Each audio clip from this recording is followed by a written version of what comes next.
सुप्रभात दोस्तों। प्रभात हिंदी क्लासेस में आप सभी का हार्दिक स्वागत है।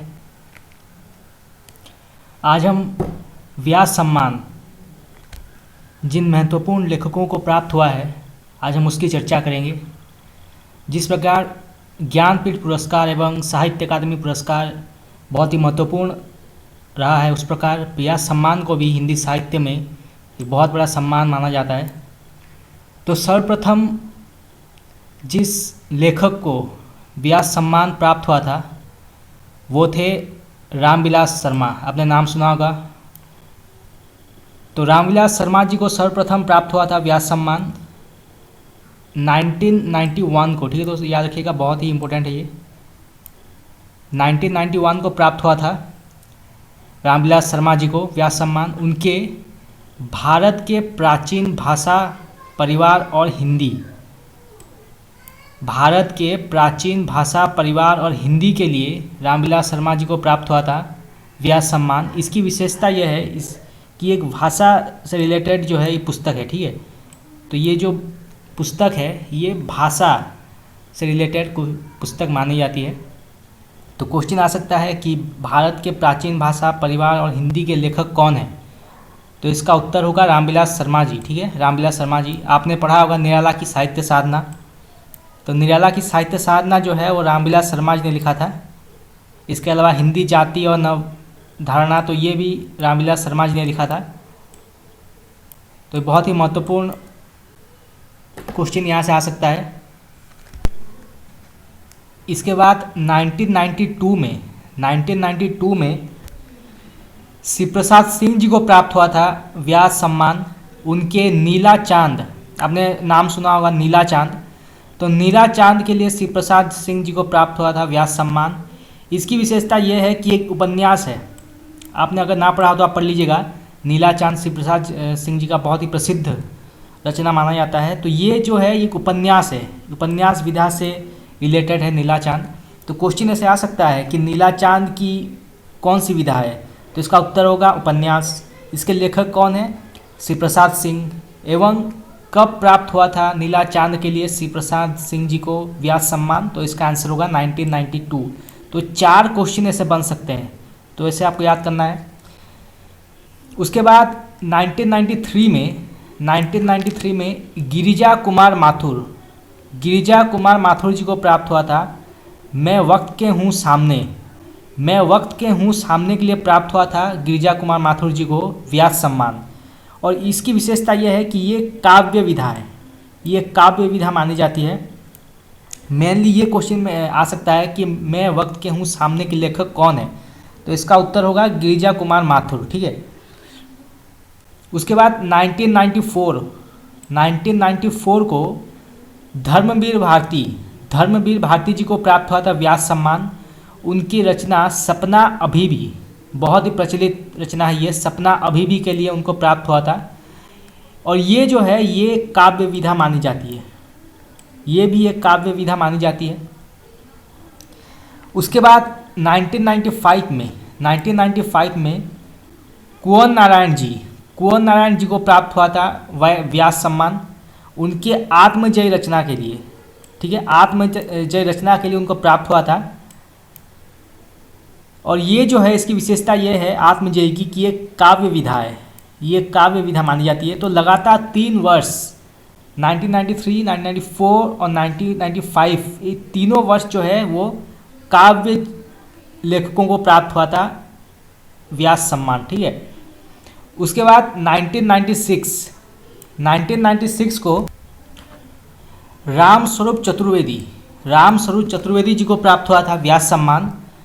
उनके हिंदी साहित्य और संवेदना का विकास, ये बहुत ही इम्पोर्टेंट है, ये बहुत ही इम्पोर्टेंट रचना है रामस्वरूप चतुर्वेदी की। और इससे रिलेटेड एग्ज़ाम में क्वेश्चंस आते हैं। और ये जो है ये एक इतिहास ग्रंथ है, इतिहास रचना है ये। तो हिंदी साहित्य और संवेदना का विकास जो है वो रामस्वरूप चतुर्वेदी जी ने लिखा था। ऐसे क्वेश्चन आ सकता है, डायरेक्ट क्वेश्चन पूछाता है कि हिंदी साहित्य और संवेदना का विकास के लेखक कौन है, तो इसका उत्तर होगा रामस्वरूप चतुर्वेदी। ठीक है। उसके बाद 1997 में केदारनाथ सिंह जी को प्राप्त हुआ था केदारनाथ सिंह जी को प्राप्त हुआ था व्यास सम्मान। उनके उत्तर कबीर तथा अन्य कविताएं, उत्तर कबीर एवं तथा अन्य कविताओं के लिए प्राप्त हुआ था व्यास सम्मान। और ये जो है ये काव्य विधा मानी जाती है, ये काव्य विधा मानी जाती है। तो मेनली ये क्वेश्चन आ सकता है कि उत्तर कबीर तथा अन्य कविता के लेखक कौन है, तो इसका उत्तर होगा केदारनाथ सिंह, ठीक है। उसके बाद 1998 को गोविंद मिश्र जी को प्राप्त हुआ था व्यास सम्मान। 5 आंगनों वाला घर के लिए प्राप्त हुआ था उनको व्यास सम्मान। और ये जो है ये एक उपन्यास विधा मानी जाती है, ठीक है, ये भी उपन्यास विधा मानी जाती है। उसके बाद 1999 को श्रीलाल शुक्ल जी को प्राप्त हुआ था व्यास सम्मान। उनकी रचना विश्रामपुर का संत। अगर आपने श्रीलाल शुक्ल जी का नाम सुना होगा तो आपने राग दरबारी का नाम सुना होगा, जो बहुत ही प्रसिद्ध रचना है श्रीलाल शुक्ल जी की। तो श्रीलाल शुक्ल जी ने लिखा था राग दरबारी, परंतु उन्हें व्यास सम्मान प्राप्त हुआ था विश्रामपुर का संत के लिए, ठीक है, विश्रामपुर का संत के लिए प्राप्त हुआ था उनको व्यास सम्मान। और ये जो है ये उपन्यास विधा मानी जाती है, विश्रामपुर का संत, ठीक है। उसके बाद 2000 वर्ष में गिरिराज किशोर जी को प्राप्त हुआ था व्यास सम्मान। उनकी रचना पहला गिरमिटिया के लिए प्राप्त हुआ था उनको व्यास सम्मान। और इसकी विशेषता भी यह है कि ये भी एक उपन्यास विधा है, ठीक है, ये भी उपन्यास विधा मानी जाती है।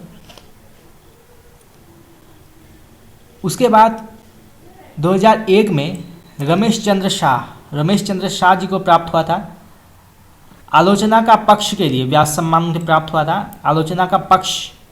और इसकी विशेषता ये है कि ये एक आलोचना विधा है, एक आलोचना विधा है, आलोचना का पक्ष।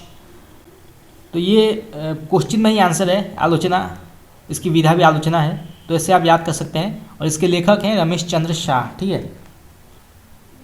उसके बाद 2002 में कैलाश वाजपेयी जी को प्राप्त हुआ था व्यास सम्मान। उनकी रचना पृथ्वी का कृष्ण पक्ष के लिए प्राप्त हुआ था कैलाश वाजपेयी जी को व्यास सम्मान। और इसकी विधा काव्य मानी जाती है, ये काव्य विधा है, बहुत ही प्रसिद्ध है। उसके बाद 2003 में चित्रा मुदगल जी को प्राप्त हुआ था व्यास सम्मान। उनकी रचना आवां के लिए, नाम याद रखिएगा, बहुत ही इंपॉर्टेंट है, आवां रचना के लिए उनको प्राप्त हुआ था व्यास सम्मान। और ये जो है एक उपन्यास विधा है, ठीक है, उपन्यास विधा है ये। उसके बाद 2004 में मृदुला गर्ग जी को प्राप्त हुआ था व्यास सम्मान। उनकी रचना कठगुलाब के लिए प्राप्त हुआ था उनको व्यास सम्मान। और इसकी विशेषता ये है कि ये भी एक उपन्यास विधा है, ठीक है, उपन्यास विधा ये। मेनली ये क्वेश्चन आ जाता है कि कठगुलाब के लेखिका कौन है, तो इसका उत्तर होगा मृदुला गर्ग, ठीक है। उसके बाद 2005 में चंद्रकांता जी को प्राप्त हुआ था व्यास सम्मान। उनकी रचना कथा सतीसर के लिए, ठीक है, कथा सतीसर के लिए प्राप्त हुआ था। कुछ लोग साल लिख के चले जाते हैं, इसका असल में ये कथा सतीसर है, ठीक है, सर है ये, सा नहीं है इसमें, सिर्फ स है। तो कथा सतीसर के लिए प्राप्त हुआ था चंद्रकांता जी को व्यास सम्मान। और ये भी एक उपन्यास विधा माना जाता है, ठीक है। उसके बाद 2006 में परमानंद श्रीवास्तव जी को प्राप्त हुआ था व्यास सम्मान। कविता का अर्थात के लिए प्राप्त हुआ था उनको, कविता का अर्थात के लिए प्राप्त हुआ था व्यास सम्मान परमानंद श्रीवास्तव जी को। और ये जो है एक आलोचना विधा मानी जाती है, आलोचना विधा मानी जाती है कविता का अर्थात। उसके बाद 2007 को कृष्णा सोबती, आपने नाम सुना होगा कृष्णा सोबती जी का, कृष्णा सोबती जी को प्राप्त हुआ था व्यास सम्मान समय सरगम के लिए प्राप्त हुआ था उनको व्यास सम्मान। और इसकी विशेषता यह है कि ये उपन्यास विधा है, ठीक है, उपन्यास विधा ये।